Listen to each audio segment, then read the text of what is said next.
Okay. followed by were you a repeater? How Okay. did you prep for it?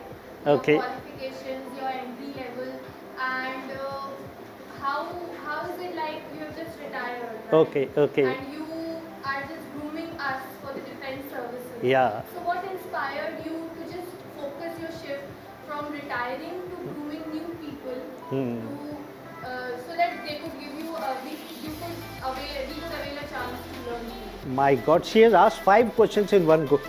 Yeah, I understood. Thank you. Very good question. Yeah, anybody, anything, because this is the only time in the last 40 courses I have never answered any question about me. In the last, this is the 40th course? Yes, sir. I have never answered. You can ask my guys there behind. Yeah. What was the crux of your learning throughout the career? What was the crux of your learning throughout the career? Yes, sir. Again, very good question.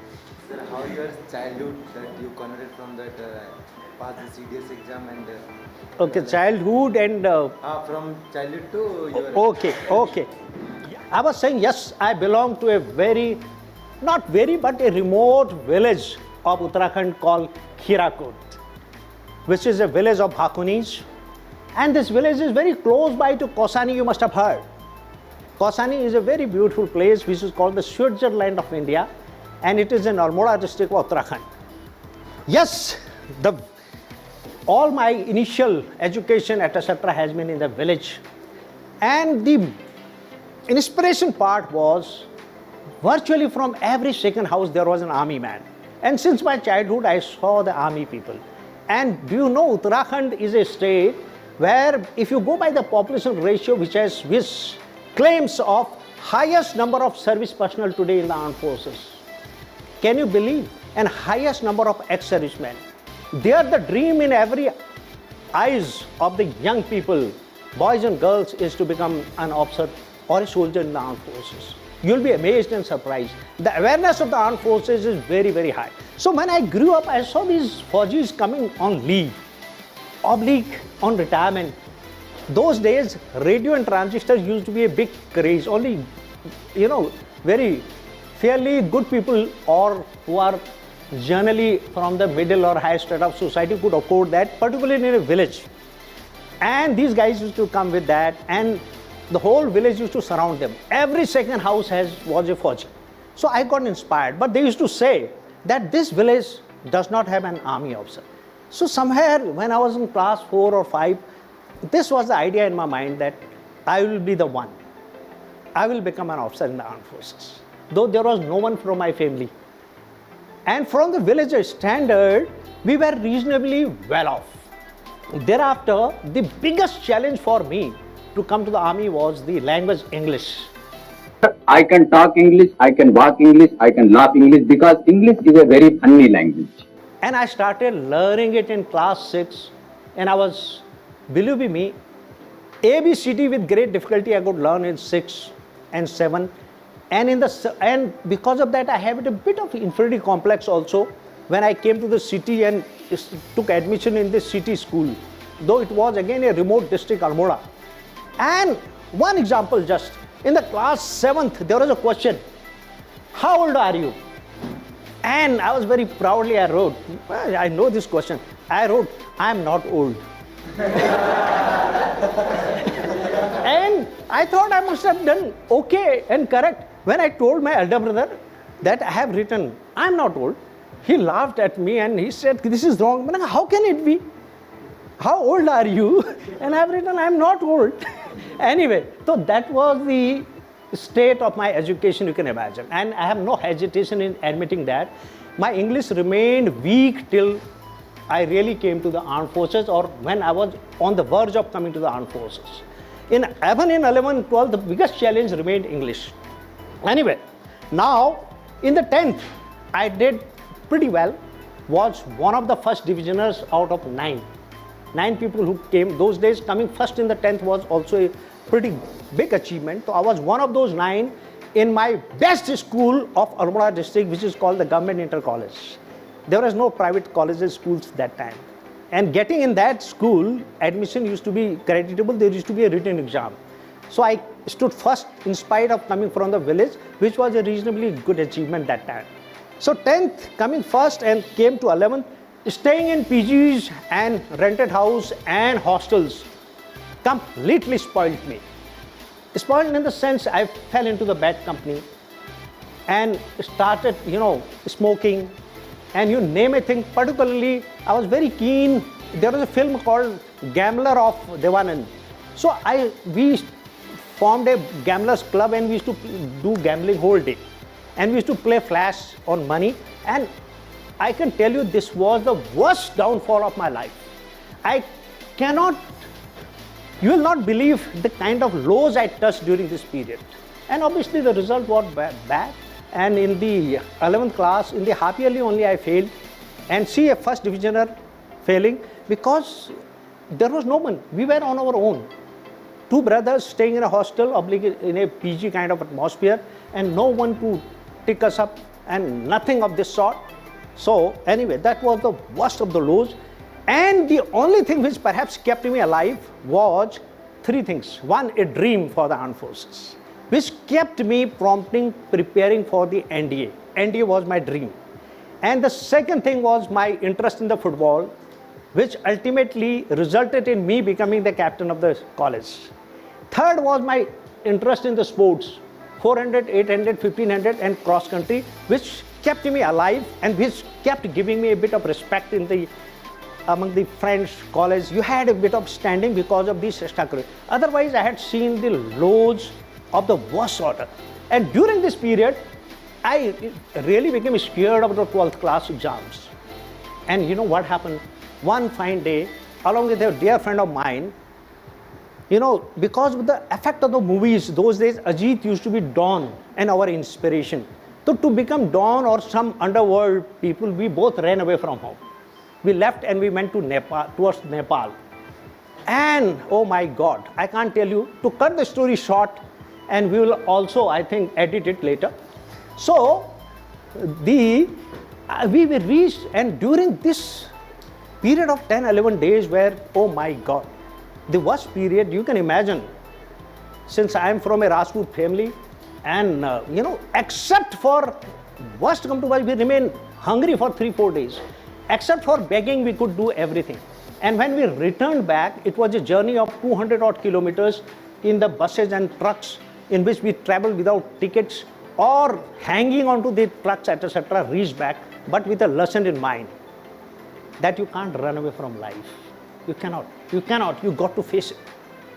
Whether you fail or you pass. Came back, obviously, appeared in the 12th exam, obviously failed. And imagine a first division or 12th class. In fact, my teachers used to be surprised. And I got the result. I was in Delhi, 30th of June, 1976. I can never forget this day. Yet I was expecting I might pass. But what happened? I failed. And the very night, 30th of June, I was in Delhi. I booked the ticket for Almora through a bus. I came whole night. I was awake and planning my future, and that night perhaps changed my life. That journey of 30th June to 1st of July. And I reached back Almora, whole night I was awake. I had taken a decision now. You cannot run away from life, you got to face it, and you got to face it boldly. And that year was the most useful, most productive, and most gainful year of my life, which changed my life. And not only in the sports, in the studies, in all this aspect, I did pretty well. I virtually excelled. My achievements were worth mentioning. I was a football captain. I was an NCC senior under officer. I was the cross-country champion in the NCC. I took part in the 400, 800, 1500, a secured position in that, if not first, either second or third. So everywhere, even in the studies, I did pretty well. And I had made up my mind, if I come first, I will do BSc and appear for the CDS, because the army still was the dream, which I used to see with open eyes, always.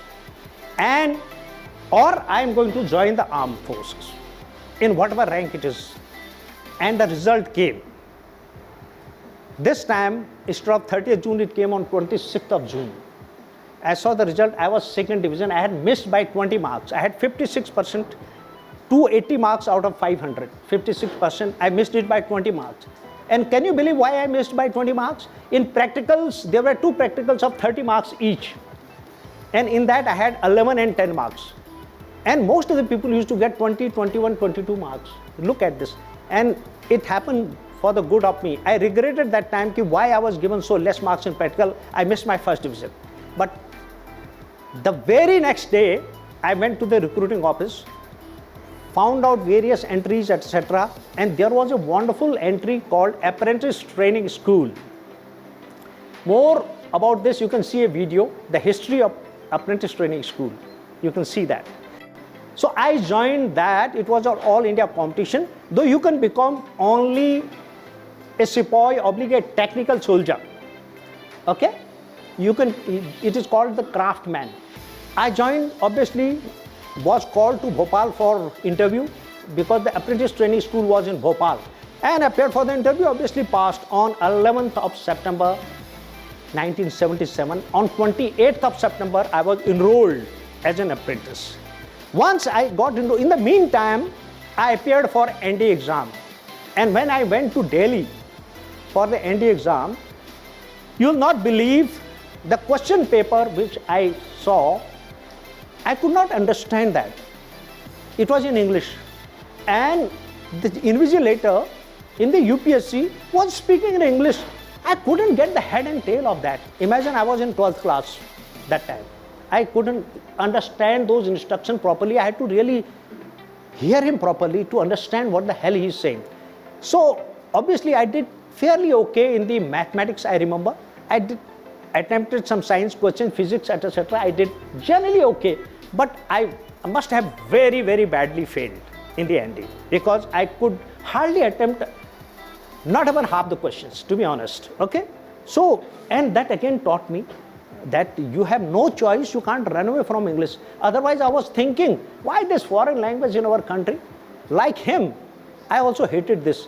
I was one of those activists who used to oppose English because I couldn't pick it up. And there was no, because my English teacher himself needed a tuition in English, to be honest, I remember. Because he himself did not know. So those were the teachers those days who did not know this. Except English, you had the good teachers for math, science, and our maths and science was good. But English was very weak. And yet, once I came to the ATS, 2-3 quick incidents I will tell you. I was determined to clear the CDS. I was determined to do my graduation from there. And I appeared for BA as a private student.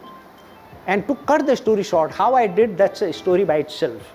Though it is not permitted, it's, you know, till the time you finish your 2 years of training, you can't do it. With great difficulty, I appeared in the exam and did my BA from Bhopal. And while I was in the final year, I cleared the CDS, written examination. By then, I had improved myself. So first go, I cleared the CDS examination. And thereafter, of course, I went for the interview. My board was 11 board, Allahabad. And from my standard, I did fairly well in that.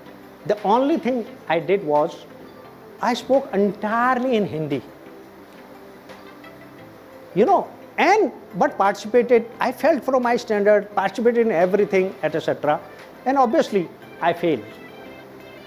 And I came back, I went to a Major Saab, asked him why it happened, because I did from my standard, I participated in group discussion, I spoke, this, that, everything. And he told me I'm grateful to him. The sentence which he used, I still use for you guys. And he told me, Bhakuni, you may be very good, but if you don't know English, even the God cannot help you.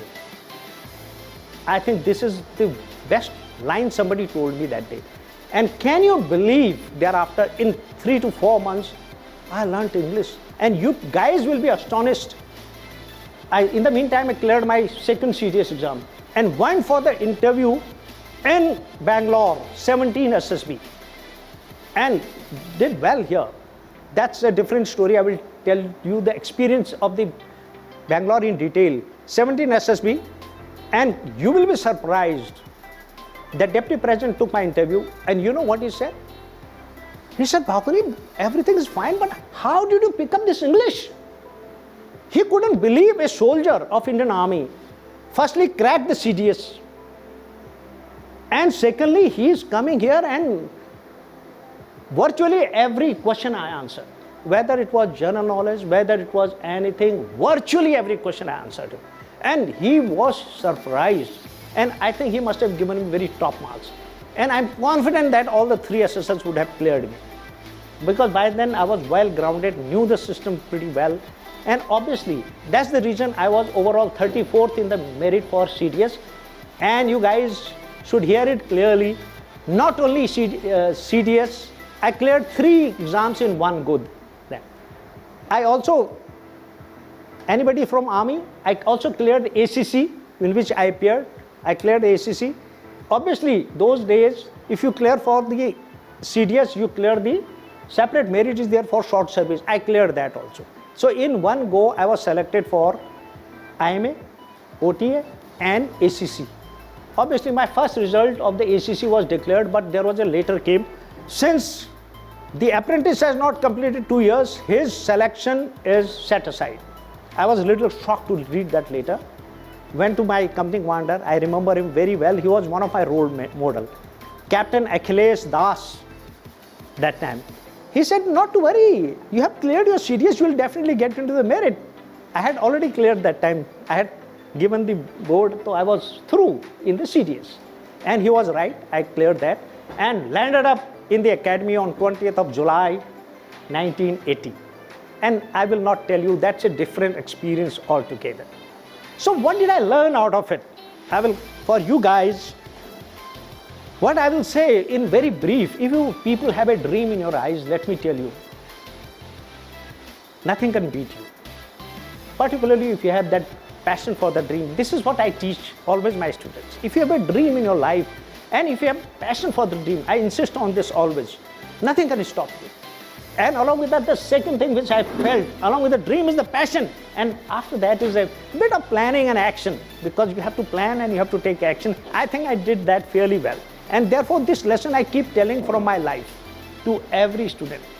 And what is the thereafter? What is the fourth thing? Fourth thing is the commitment to your goal. If you have the commitment, again, you will succeed in life. You have to have that commitment, because my commitment for the armed forces was always there. And look at this. The beauty is not getting selected in the armed forces. The beauty is something else, which I will tell you a little later. And the fifth thing I always insist is you got to have the faith in yourself and faith in Almighty God. And the God never lets you down. If you have a true faith in Him, He can never let you down. And the last thing is your positive attitude. If you have a positive attitude, you know, failures, it is my personal experience are there to teach you. Why do you get scared of? Can you believe, if I have to tell you my success stories and failures, I can talk a lot about my failures. I hardly have any successes. Have little bit. Some of them you may grade them high, but what I realize that the failures have taught me a lot. And it is failures which really makes you a man. And just to give you an example, from a sepoy, getting through what is creditable, Colonel Sri Kumar, I established a record in apprentice training school. I was the first and the last apprentice to get through for CDS, directly for CDS. For ACC, people have made qualified. I qualified directly for CDS. From the training itself, went to the IMA, was 34th in the merit. From there also passed 63rd in the merit, and was a very important appointment called Company Sergeant Major. I was there in the academy. Got my first choice in the Dogra regiment. What is creditable is what people told me, for, I think, from a rank of virtually a sepoy, you rose to become a general officer in the Indian Army. Look at this greatness of Indian Army. Look the open choices you have. If you have the caliber in you, if you have the hard work, if you have the required potential, I think nothing can stop you. That is what, even in the armed forces, look the kind of opportunities you get. From a sepoy, you can crack the exam, you can gradually rise your way to a general officer. How the system is fair. People say that there is some bhaibandi or something, only officers' children pass, or people from army background pass. look at this. I can tell you, as my experience as a soldier, as an officer, as a president of the selection board, and look at my luck, the 17 board which selected me, after 35 years, I was the president of the same board. Not only the same board, I was the commandant of the center, service selection center. And this kind of opportunity could have been given to you only by the armed forces. What a fair system. And that's why I say if you guys have the potential, nothing can stop you. Whether you are Sepoy, from Sepoy you can become a general, let me tell you. Even after being in the armed forces, you can make your way. Because the system is so fair. It takes care of the people who are hardworking, who are focused, and who have the dream in their eyes and who are ready to make any sacrifice. Thank you for watching this video. I hope that you found it useful. Don't forget to share it with your friends. Do also leave us a comment down below with suggestions for future videos. If you haven't subscribed to the channel already, make sure that you hit the subscribe button and also the notification bell icon so that you don't miss any of our future videos. If this was one of the first videos that you saw from SSB SureShot Academy, I would be very happy to inform you that we have two state-of-the-art campuses, one in Bangalore and the other one in Hoshiarpur, Punjab. There is a third branch also coming up in Rudrapur, Uttarakhand. In all these branches, we have state-of-the-art campuses with a full-fledged GTO ground as well. All the instructors at all these branches are elite ex-armed forces officers with years of experience behind them. So every month we have 3 batches of a 12-day SSB course. Apart from that, we also have weekend courses for people who are working professionals or are students. Apart from that, we also have a 4-day GTO course, and we also organize a PPDT and GTO overview for a very nominal charge. We also have written exam courses for NDA, CDS, FCAT, INET and the Territorial Army. Apart from these, for the people who cannot make it over to our academy, we also organize online personal interviews which will be taken by Major General VPS Bhakuni, who is also a former commandant of the SSB Center in Bangalore. We also have an online psych test. If you really want the worth of your money, then I would suggest that you go for the online interview and the psych assessment test combo, which you can avail for a discounted price. So if you're interested to know more about any of these courses or the online interview, make sure that you give us a call on the number which is appearing on your screen. You can also drop us an email at info@ssbsureshot.com. Follow us on Instagram for all the latest updates from our academy. Once again, if you found this video helpful, make sure that you give it a thumbs up and make sure that you subscribe for our future videos. Till then, goodbye and take care.